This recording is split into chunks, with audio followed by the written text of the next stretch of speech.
तो क्या हाल चाल बच्चों, सब बढ़िया।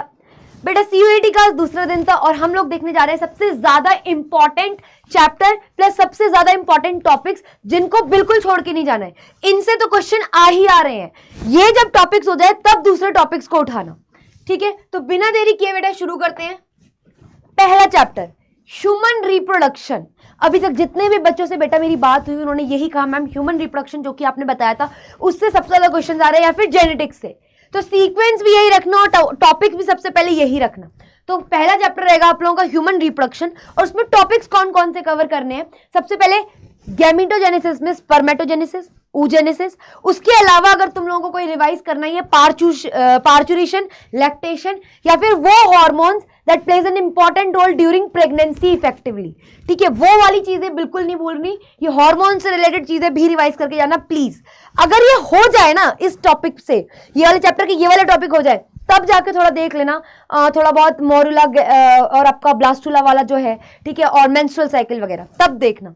फिर दूसरा है बेटा आपका जो ज्यादा डिमांडिंग है रिप्रोडक्टिव हेल्थ से भी, दैट इज जेनेटिक्स का principle of inheritance and variation. यहाँ पे मोनोहाइब्रिड क्रॉस, डायहाइब्रिड क्रॉस, उससे रिलेटेड जो टेस्ट क्रॉस है वो वाले टाइप के क्वेश्चंस आ रहे हैं। इनकम्प्लीट डोमिनेंस और जो डिसऑर्डर है ना, पर्टिकुलरली डिसऑर्डर कौन सा क्या होता है उसके ये तो पता होना चाहिए सिम्टम, बट उसके अलावा कि कौन से डिसऑर्डर की मैच द फॉलोइंग आ सकती है, म्यूटेशन वगैरह, ये आ चुकी है ऑलरेडी पेपर में, ठीक है। तो इस चीज को मत भूलना बेटा। और ब्लड ग्रुप से रिलेटेड क्वेश्चंस भी आ सकते हैं। अभी तक नहीं आए 2 शिफ्ट में, बट हो सकता है आगे आ जाए क्योंकि फर्स्ट शिफ्ट में मोनोहाइब्रिड डायहाइब्रिड क्रॉस कल आए थे। आज जो ज्यादा आए थे वो डिसऑर्डर म्यूटेशन और कल भी सेकेंड शिफ्ट में बेटा डिसऑर्डर और म्यूटेशन की मैच द फॉलोइंग आई थी। तो हो सकता है नेक्स्ट शिफ्ट में ये प्लस या ब्लड ग्रुप से कुछ मिला के आ जाए। इंपॉर्टेंट टॉपिक है, बिल्कुल करना, ठीक है। रिप्रोडक्टिव हेल्थ में मेजॉरिटी प्रायोरिटी अपनी होनी चाहिए बेटा आप लोगों की आर्ट, उसके बाद जाके एमटीपी, एसटीडीज और एमनियोसेंटेसिस, ठीक है। फिर देखते हैं और बेटा चैप्टर भी इसी सीक्वेंस में सबसे ज्यादा प्रायोरिटी देना क्योंकि ये सबसे ज्यादा वेटेज की चैप्टर्स है। फिर इकोलॉजी में, पूरी ओवरऑल इकोलॉजी में अगर मैं बात करती हूँ मोस्ट इंपॉर्टेंट टॉपिक्स की बात कर रही हूँ, ठीक है। Age pyramid, ecological pyramid, graphs of population density, 4 evil quartet, decomposition के स्टेप्स आए थे भाई पूछने के लिए, ठीक है। और कौन सा स्टेप नहीं है डिकम्पोजिशन का, वो सब इस टाइप के क्वेश्चंस करने। उसके बाद क्या करना है, in situ ex situ conservation. उसके अलावा आज की शिफ्ट वाले बच्चों ने यह भी बताया है कि वो जो आप लोगों के पर्टिकुलरली एग्जाम्पल्स हैं इकोलॉजी में जिसमें बताया है कि इनवर्टिब्रेट्स, ठीक है, और इंसेक्ट्स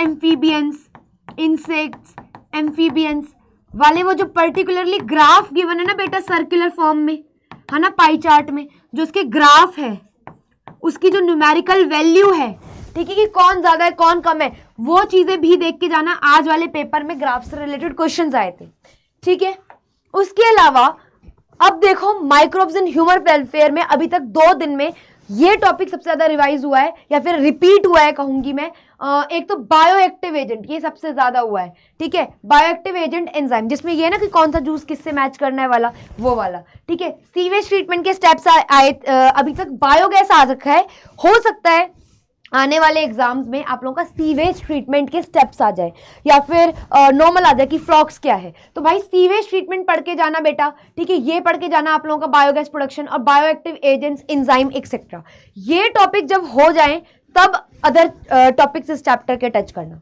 फिर बायोटेक्नोलॉजी में रिस्ट्रिक्शन एंजाइम, पीसीआर पे कैसे क्वेश्चन आया था कि टेम्परेचर से नहीं, कुछ नहीं, कि which of the following options या which of the following are the things that are being used in the PCR में जब मैंने भी इवन रैपिड रिवीजन कराई थी बेटा, मैं भी एक यहाँ पे ऐसे डायग्राम लाई थी, उसमें लिखा था कि कौन कौन सी चीजें पीसीआर में चाहिए फॉर वो 3 प्रोसेसेस या 3 स्टेप्स, डीनेचुरेशन, एक्सटेंशन, डीनेचुरेशन क्या कहते हो तुम, अनीलिंग, एक्सटेंशन, ये करवाते हो ना, इसमें क्या क्या इंग्रेडिएंट्स जो लग रहे हैं वो सारी चीजें भी आप लोगों को पता होनी चाहिए। इस पे क्वेश्चन आया है आज, ठीक है। उसके अलावा आप लोगों को क्या करना है, gel electrophoresis, gene silencing, micro injection, gene gun, heat shock treatment, ये सारे के अलावा इंसुलिन, ह्यूमुलिन वाला, करेक्ट समझ रहे हो, स्किड, ठीक है। जीएम जेनेटिकली मॉडिफाइड जो प्रोडक्ट्स ऑब्टेन होते हैं ना, अल्फा 1 एंटीट्रिप्सिन किसको ट्रीट करने के लिए होता है, एम्फाइसेमा, ठीक है, और रोजी मिल्क जो प्रोड्यूस करती है।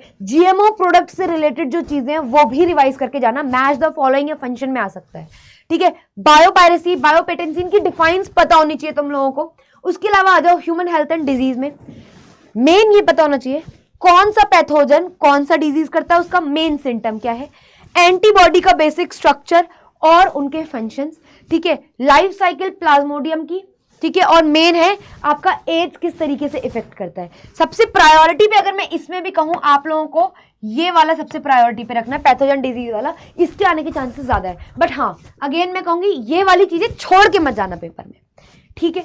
फिर है मॉलिक्यूलर बेसिस ऑफ इनहेरिटेंस में बच्चे बता रहे ये वाली यूनिट से इतना ज्यादा नहीं आ रहा है, ये जो लास्ट की 3 यूनिट्स है, मॉलिक्यूलर बेसिस ऑफ इनहेरिटेंस, ठीक है, sexual reproduction in flowering plants, evolution. लेकिन जो पार्ट्स लिखे हैं इनमें से क्वेश्चन आ रहे हैं, या तो ये इंपॉर्टेंट है, आगे आएंगी, ठीक है।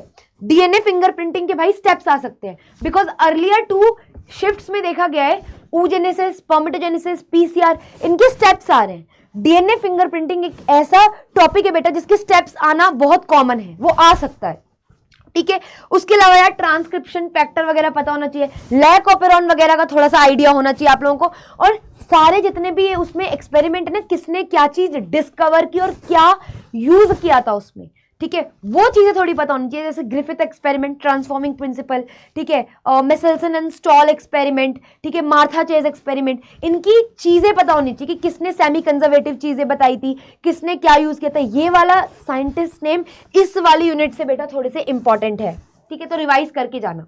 उसके अलावा sexual reproduction in flowering plant से इतने ज्यादा क्वेश्चन नहीं देखे जा रहे, बट जो आ रहे हैं वो आ रहे हैं बेटा। एक तो एग्जांपल्स आपकी बुक में जो भी है, पेरिस्पर्म, एम्ब्रियोलॉजी से, ठीक है, और मोनोकॉट डाइकॉट में x albuminous, non albuminous seeds के, ठीक है। उसके अलावा सीड रिलेटेड क्वेश्चंस वगैरह ये सब देख के जाना, एग्जाम्पल स्पेसिफिकली।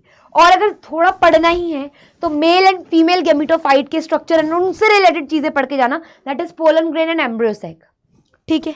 लास्ट चीज पे आते हैं यार, इवोल्यूशन से ज्यादा क्वेश्चन नहीं देखे जा रहे।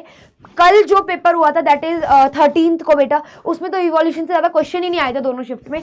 आज जबकि ऑब्जर्व हुआ है कि हार्डी वेनबर्ग इक्विलिब्रियम से क्वेश्चन बना था, ठीक है। उसके अलावा मैं कहूंगी अभी तक परसों वाली शिफ्ट में एरा और पीरियड से आया था, ये तो थोड़े जुरासिक पीरियड, म्यूजिक पीरियड, इनके ऑल्टरनेटिव नेम्स ये तुम थोड़ा पढ़ के जाना। सेकंड प्रायोरिटी देना हार्डी वेनबर्ग इक्विलिब्रियम को। उसके अलावा ना यार ह्यूमन इवोल्यूशन, अडेप्टिव रेडिएशन, और हाँ आज होमोलोगस एनालोगस ऑर्गन्स भी आए थे, तो यार होमोलोगस एनालोगस ऑर्गन्स भी देख के जाना। ये टॉपिक्स बेटा इतने तो तुम्हें करके जाना ही है, ये बेयर मिनिमम है। इन टॉपिक्स को प्लीज मत छोड़ना, प्लीज, ठीक है। जब ये टॉपिक्स हो जाए ना तब जाके यार बाकी चीजों को तुम लोग देख सकते हो।